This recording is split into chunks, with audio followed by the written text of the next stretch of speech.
Welcome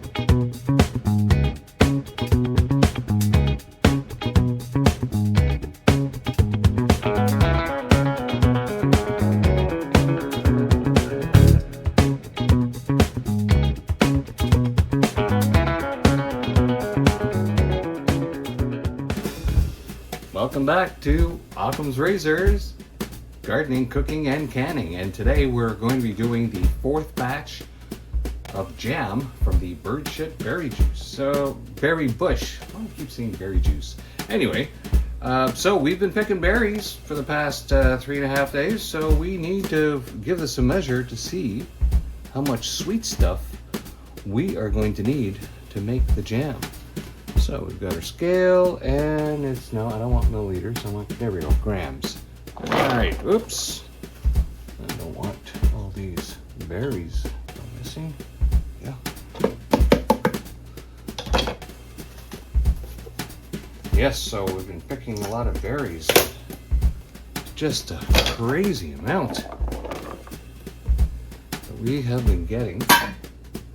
Just when you think the berry bush is done, it gives you more. Oh, there's a couple of raspberries in that one too. Actually, I was out looking at the raspberry bush today. Those are the ones that I got this morning. I've seen there's one more maybe that's nice and red and ready to go. Oh my, I think we've maxed out on how many we can put in this container. So what do we got here? We got 1.421. So 1.421, all right. 1.421 kilograms.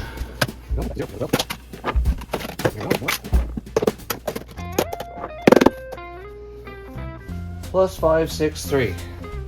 All right. So that comes out to 1.984 kilograms of berries. We'll just round that up to 2 kilos. All right, so the next thing we need to do is give these berries a wash. Now, this is our fourth jam video. If you go back to our very first jam making video, you've got all the pre-advice on your jam making, what you should know, what kind of stuff you need to do. But, you know, as it is, you just start making jam and you get used to it, and you just make it on a regular basis, and you look at a whole bunch of food, you go, oh geez, I can make jam with that. And you just, now the next part is, what do I not want to do today if I'm going to do this? Because as fun as making food is, it does eat your time up, and you need to really pay attention to what else you need to do. You just can't be wasting all your time making food, although it is pretty delicious. It is a pretty good pastime. Probably one of the best hobbies ever. All right, still picking off some stuff here. And this is really a lot of berries. I've never seen quite a haul like this. Oh, glory be to the banana juice and to God. Well, God first, of course.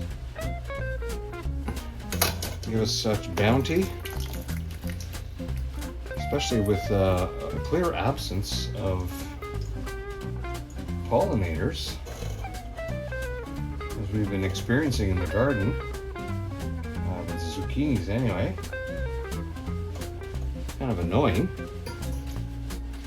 I should be eating zucchini by now, but overall the growing season was slower to come to fruition than last year.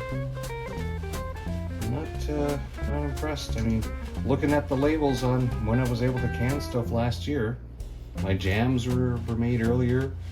My fermented pickles were canned at the end of the month, which means that they should already be brining at this time.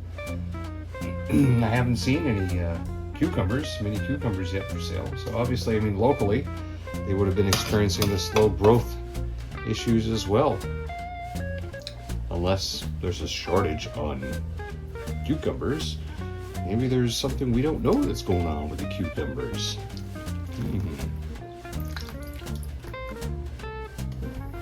Well, let's hope not. I really have a nice recipe that I love to use from my canning cookbook for fermented pickles. Oh, so delicious. You know, those fermented pickles, you get used to a dill pickle, like a vinegary dill pickle, and you think that that's how pickles are supposed to taste until you have one that's actually been sitting in brine. And the taste is just out of this world. And of course, the brine that's left over is really healthy. You know, they say take a shot of that brine, it settles the stomach. Well, I can't believe I'm gonna have to transfer these berries. Well, one thing's for sure, having a berry bush on your property sure keeps you busy. And when the berry bush calls and those berries are ready, you've got two choices. Go and pick it or lose that crop, because they'll just mature and fall right off the bush if the birds don't come and eat them. I think the very fact that I'm out there twice a day, the local fauna recognizes that territorially this is mine. Especially when I first started getting close to the bush and getting close to picking berries, there was actually I think it was probably a bird nesting in there, and it was freaked out, and it decided to stick around for a couple of days. And after about 3 days, I must have figured that, oh, human keeps coming around, this is too squirrely for me, I'm out of here. And the bird didn't come back. Of course, I have no idea what this bird is thinking. I'm just making that up as I go along. All right, let's drain the last of these berries. All right, so we've washed our berries and we picked through to get all the stuff off. And again, when you make a jam, it says 1 for 1. 1 for jam or 1 for sugar. I have been doing these jams using less sugar. This particular jam, we're going to be using sugar again. Now, with close to 2 kilos, we're going to use just under 1 kilo of sugar. I'm just going to throw some down on the bottom part here. And then I'm going to start putting in some of the berries. There's a lot of berries in here, so I'm just going to layer the berries and the sugar. Managed to keep the berries in the pot. There we go.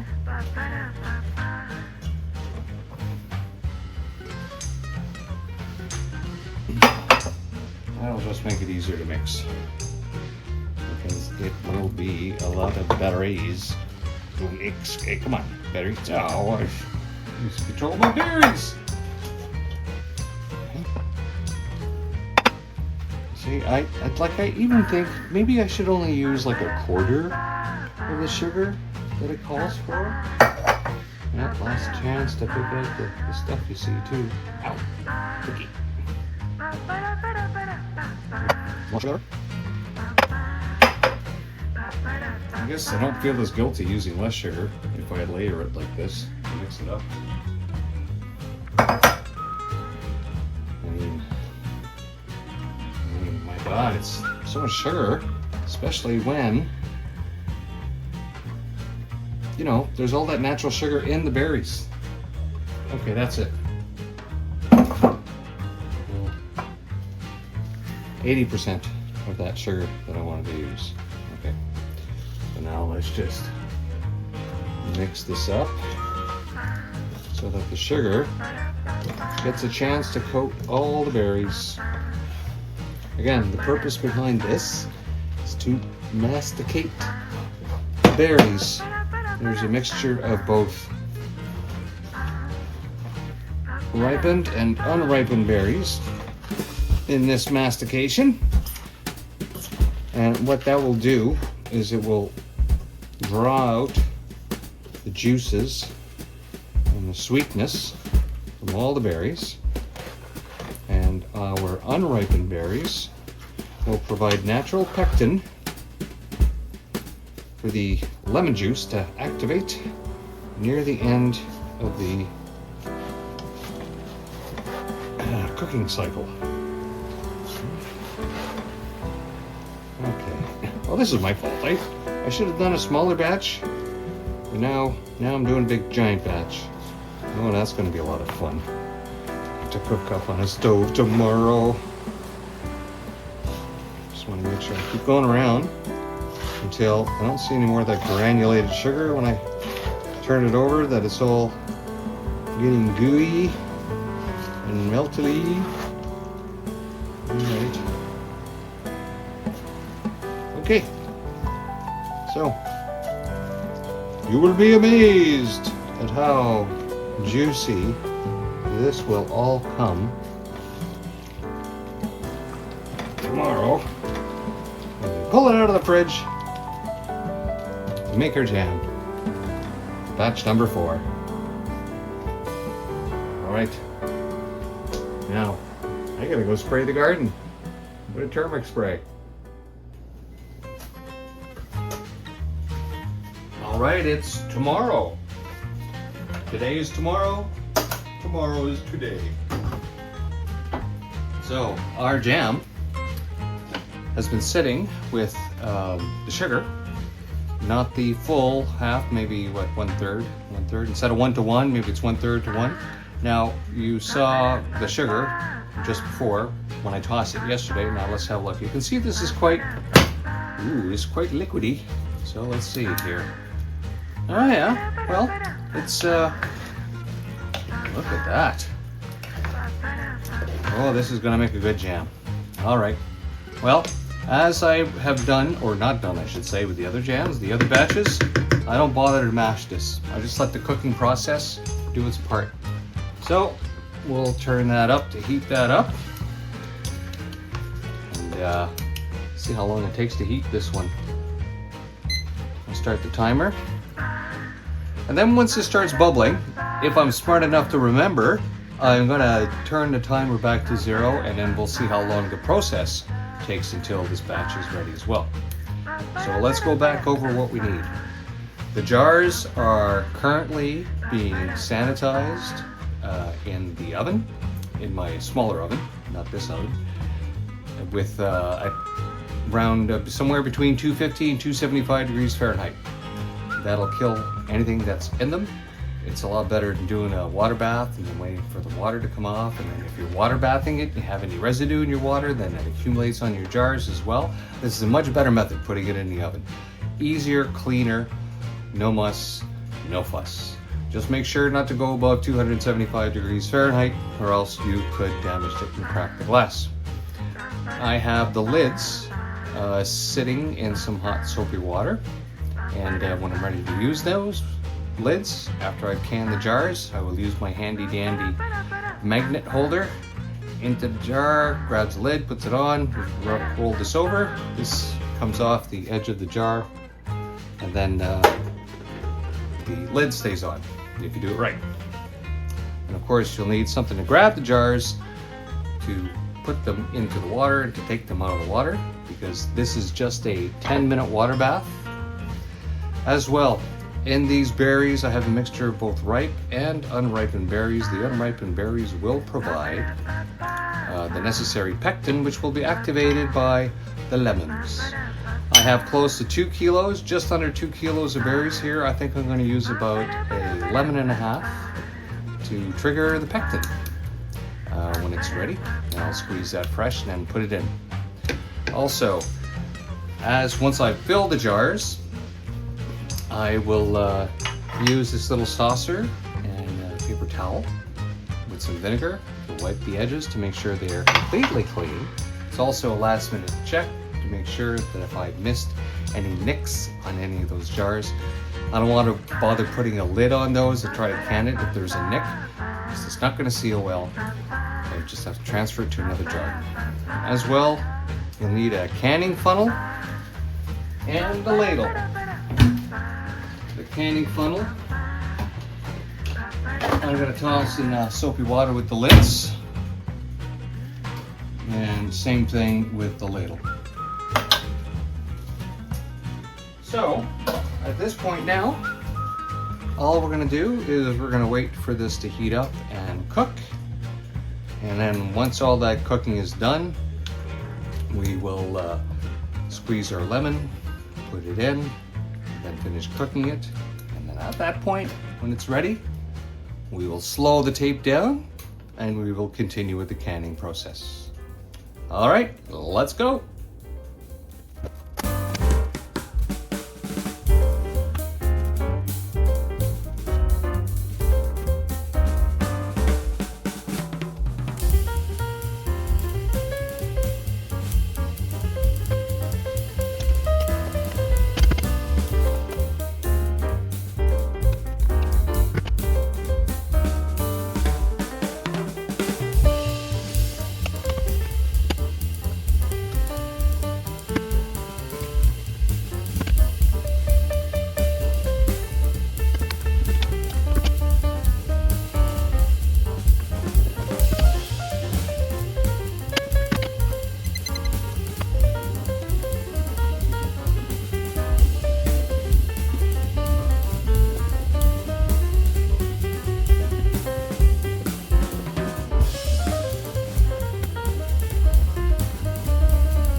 Perfect, so now we have cooked our jam.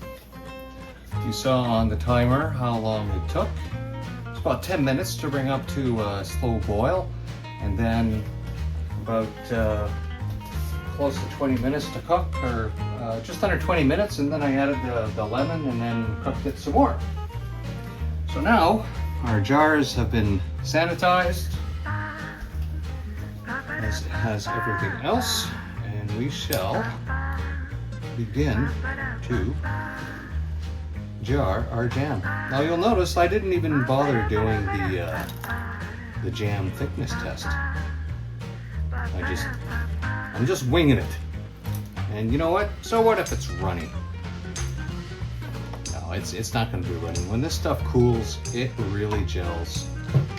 Really gels well. Especially the first batch that I did. And the one jar had not sealed properly in the water bath and a bit of water ingress. And you know what? Even with that water ingress in there, the jam was still pretty jellified. Still pretty jellified. All right.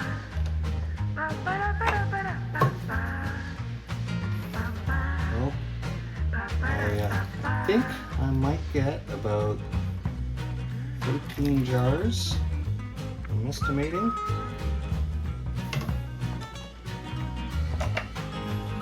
Well, we've got 9 of them lined up here, and we'll see how they do.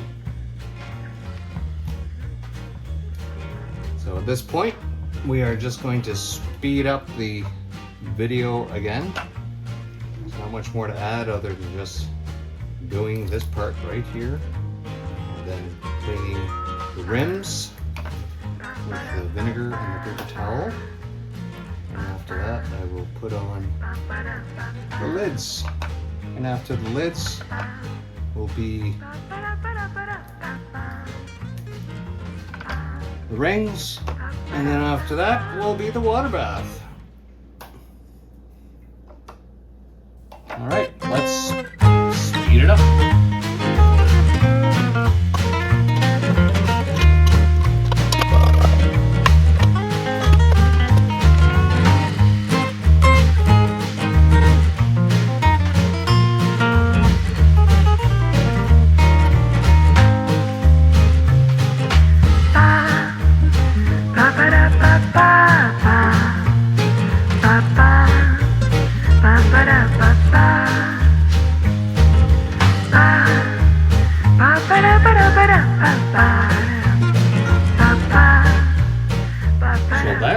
fill in the jars. Now, you're going to be in luck because not all those jars are going to fit in my canner. So I'm actually going to finish a few of them on the stovetop using the water bath method as soon as I finish loading up this pot.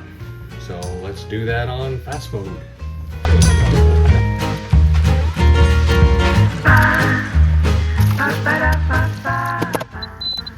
Okay, so our pot has just started to boil.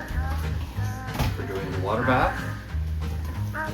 Now at the bottom of the pot is a grill that I've shown in my first video. And this water is already boiling rather well. So hot jam into the hot pot.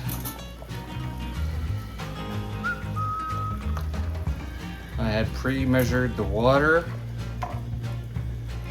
and obviously it increases to a lot more than what I need as I start filling it up. So I'm just going to skim some of that water off. I'm also going to start the timer because it is 10 minutes. Now I started this water on boil the same time as I started the video for the canner.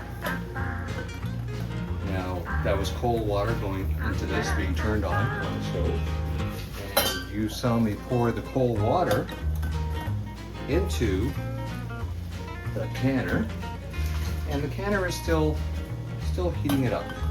So the canner is slower,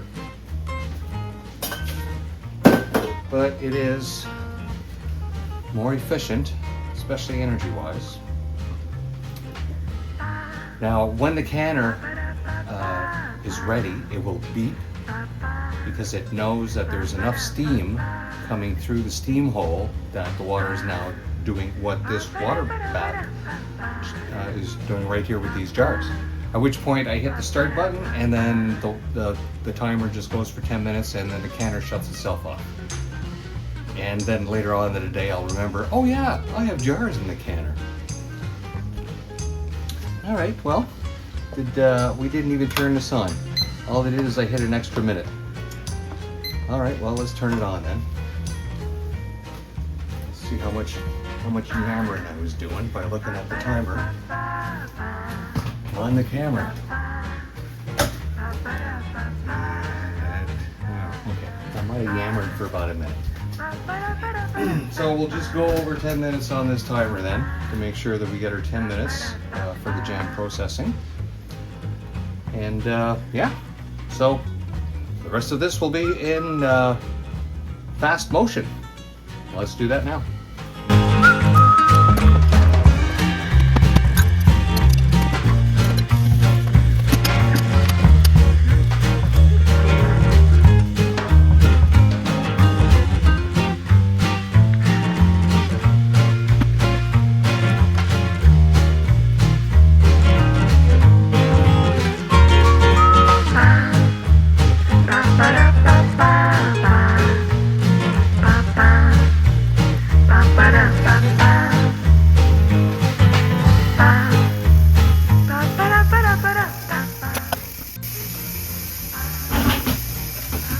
It's been more than 10 minutes, just over 10. We will take these jars out, just give it a little cant, get some of that moisture off. The rest of it should evaporate because it's so hot. So the canner was ready to go at the 9-minute mark of these jars. Okay, so now I will be go kill some weeds with this water.